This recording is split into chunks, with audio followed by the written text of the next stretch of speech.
Shalom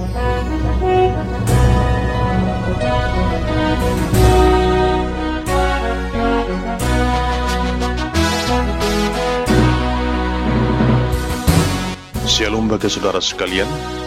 Kita siapkan hati dan pikiran kita untuk menyambut firman Tuhan. Kita berdoa.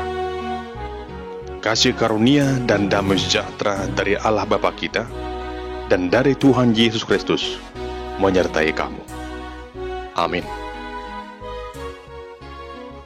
Saudara yang terkasih, firman Tuhan yang menjadi khotbah epistel di minggu akhir tahun gerejawi pada tanggal 20 November tahun 2022 diambil dari kitab Pengkhotbah pasal yang ke-8 ayat yang ke-9 hingga ayat yang ke-17.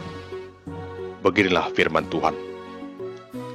Semua ini telah kulihat dan aku memberi perhatian kepada segala perbuatan yang dilakukan di bawah matahari, ketika orang yang satu menguasai orang yang lain hingga ia celaka.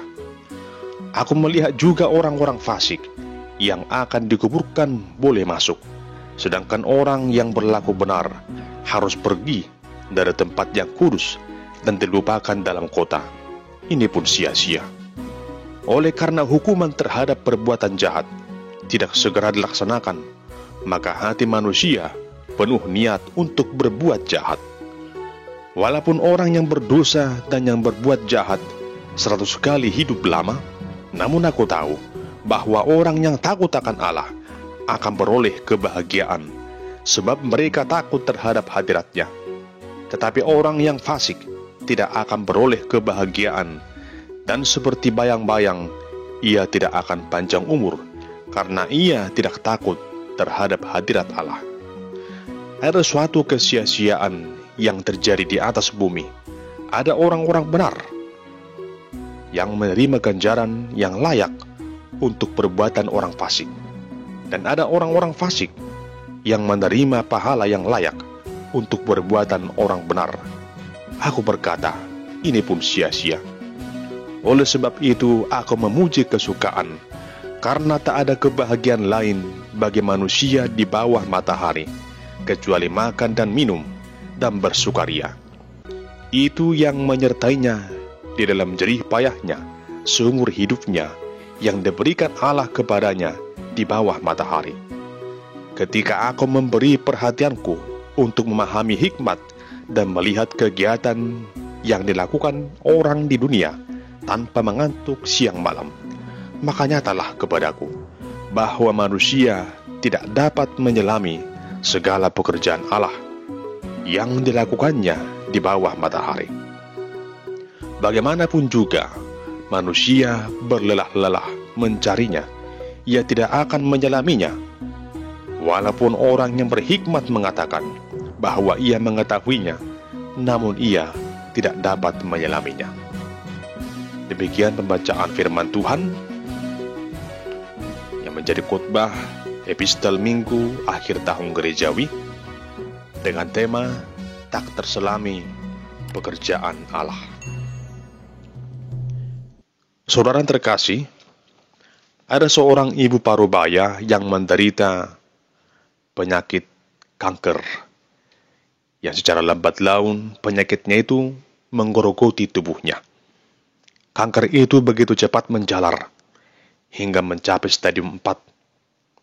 Berbagai upaya telah dilakukan oleh tenaga medis hingga kemoterapi, namun hasilnya nihil. Tidak ada tanda-tanda menuju kesembuhan. Bahkan semakin hari, tubuh ibu tersebut semakin kurus, dan anggapan banyak orang, waktunya tidak lama lagi. Di tengah-tengah sakitnya itu, ibu itu bertanya kepada Tuhan dalam doanya. Sambil menangis ia berkata, Tuhan, mengapa Engkau membiarkan semuanya ini terjadi dalam hidupku? Aku orang yang setia kepadamu. Aku setia beribadah kepadamu. Dan aku juga masih punya keluarga, punya anak-anak, punya suami yang membutuhkanku. Namun mengapa Engkau membiarkan aku dalam keadaan sakit seperti ini? Saudara terkasih, Apa yang dirasakan oleh ibu tersebut adalah gambaran dari kehidupan manusia di tengah dunia ini yang sering dilanda dengan berbagai kemelut. Kadang kita merasa bertanya, mengapa Tuhan yang baik mengizinkan penderitaan terjadi dalam kehidupan kita? Dalam hidup ini, seringkali kita berhadapan dengan hal-hal yang sulit untuk diterima oleh logika. Memang benar bahwa hidup ini penuh dengan misteri. Hidup ini adalah rahasia Allah. Kita tidak tahu mengapa Allah membiarkan hal yang buruk terjadi atas hidup kita. Tapi satu hal yang pasti, Tuhan tak pernah mendatangkan hal yang buruk dalam hidup kita. Namun Tuhan mengetahui ketika kita dicobai oleh dunia ini, Tuhan pasti selalu memberikan kekuatan untuk dapat melewatinya. Jemaat Tuhan, mungkin kita sering melihat situasi yang berbeda dari apa yang kita harapkan. Orang jahat mungkin tampaknya memperoleh hidup yang mujur mulus. Tetapi mengapa orang yang baik, orang yang jujur, semakin miskin, bahkan semakin menderita? Bahkan ada yang ditindas oleh orang jahat. Di manakah letaknya keadilan Allah jika terjadi hal demikian? Apakah sebenarnya kehendak Allah atas hidup kita? Jika kita terus bertanya, mengapa Allah melakukan ini, mengapa Allah melakukan itu, dan tak dapat menemukan penjelasan yang memuaskan, mungkin kita akan menjadi kecewa dalam mengenal Allah. Saudara dikasihi Tuhan Yesus, epistel di minggu akhir tahun gerejawi ini menghantarkan kita dalam sebuah perenungan yang disampaikan oleh kitab Pengkhotbah yang ditulis oleh Raja Salomo tentang bagaimana memaknai hidup ini dengan berlandaskan sikap hidup yang takut akan Tuhan dan penuh penyerahan diri hanya kepada Tuhan saja.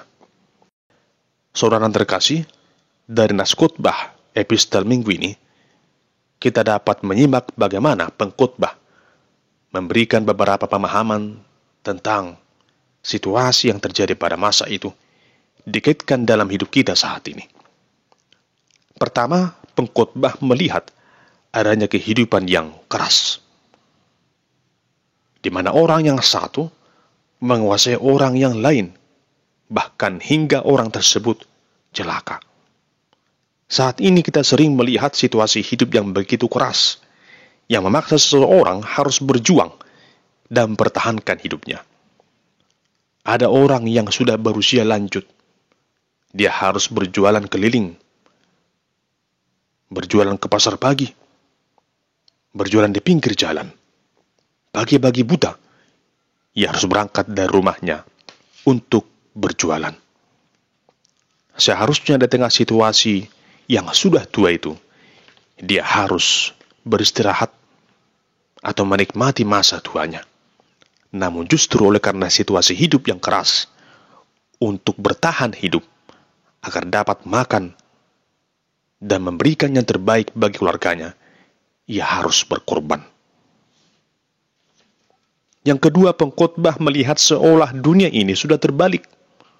Orang jahat justru dipuji, sedangkan orang baik malah dihina. Ini juga sering kita temukan. Bagaimana orang-orang yang sebenarnya jahat dianggap sebagai orang yang baik, sedangkan orang yang baik dianggap sebagai orang yang sering berlaku curang. Tentunya ini satu hal yang sangat menyakitkan ketika kita mengalami situasi yang seperti itu. Yang ketiga, pengkhotbah melihat keadilan itu ibarat barang antik yang sudah sangat langka untuk ditemukan. Sekalipun orang jahat itu sudah terperangkap dalam kejahatannya, namun hal itu dibiarkan begitu saja. Mungkin saja ada istilah TST, tahu sama tahu. Semuanya boleh berlomba menutupi kesalahan orang lain, supaya kesalahannya juga tidak dibongkar. Jemaat Tuhan, atas semua yang terjadi itu, pengkhotbah melihat bahwa keadilan menjadi suatu hal yang langka, bahkan dianggap seperti suatu hal yang menjadi kenangan di masa yang lampau. Jika dahulu orang benar akan beroleh kebahagiaan, namun sepertinya pada saat ini sudah jarang itu ditemukan. Sudah berbeda. Lain dulu, lain sekarang. Yang ada justru kebalikannya. Yang jahat justru yang semakin makmur hidupnya. Dari semua yang terjadi itu, pengkhotbah mengambil kesimpulan bahwa hal yang utama untuk dilakukan oleh setiap orang adalah menjalani hidup sebagaimana adanya. Menikmati hidup ini selagi Tuhan masih berikan waktu hidup bagi kita. Dalam arti yang positif, menikmati hidup di jalan yang benar. Teguh dalam prinsip hidup yang takut akan Tuhan dan mengasihi sesama manusia. Walau keadilan sulit ditemukan, bukan berarti harus menjadi berputus asa dan ikut berlaku tidak adil. Tetapi orang yang benar harus tetap hidup mengandalkan keadilan Tuhan. Hidup ini adalah rahasia ilahi yang sulit kita pahami. Sehebat apapun manusia, maka yang pasti ia tak dapat mampu memahami apa maksud Tuhan dengan semua yang terjadi.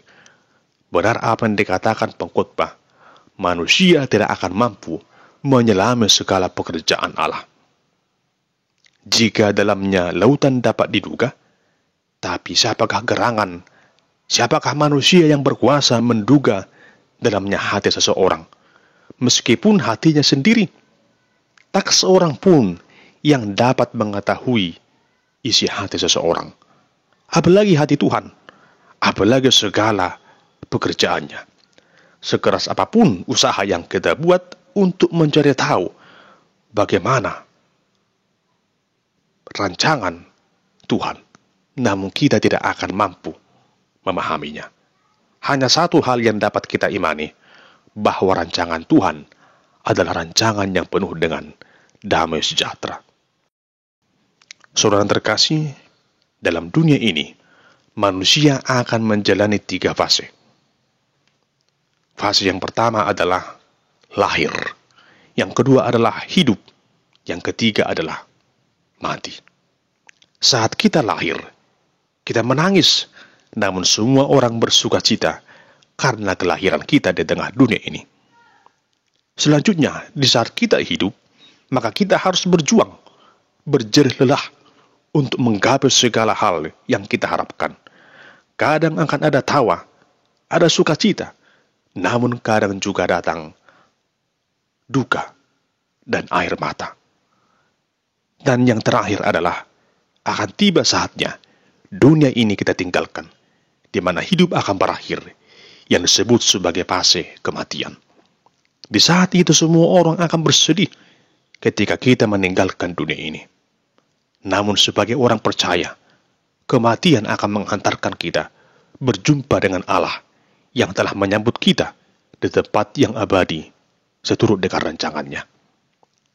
Tentunya, saudara terkasih, lewat ketiga fase tersebut kita dihantarkan dalam suatu pemahaman agar sebagai orang yang percaya kita bersandar seluruhnya ke dalam kuasa kehendak pemeliharaan Tuhan semata. Serahkan hidupmu kepada Tuhan dan mari tetap jalani hidup ini selagi masih ada waktu yang Tuhan berikan dengan sebaik mungkin. Hidup dalam keadilan dan kebenaran dan melakukan beragam hal yang bermanfaat untuk kemuliaan Tuhan dan mendatangkan sukacita dalam hidup kita. Jangan pernah menyia-nyiakan hidup ini. Jalanilah hidup ini seturut dengan rencana Tuhan. Walau jalannya jalan yang tak terselami, tapi yakinlah jalan Tuhan adalah jalan yang terbaik. Jalan yang penuh dengan sukacita. Jalan yang penuh dengan rancangan damai sejahtera. Amin, kita berdoa. Ya Tuhan Allah, Engkau sungguh sangat berkuasa, yang selalu memberikan rancangan yang terbaik atas kami umat ciptaan-Mu. Tak terselami segala jalan Tuhan, namun kami yakin rancangan damai sejahtera adalah rancangan yang Tuhan rancangkan dalam hidup kami. Tuntun kami Tuhan, untuk menjalani hidup ini dengan penuh hikmat. Di dalam nama Tuhan Yesus kami berdoa dan bersyukur kepadamu. Amin.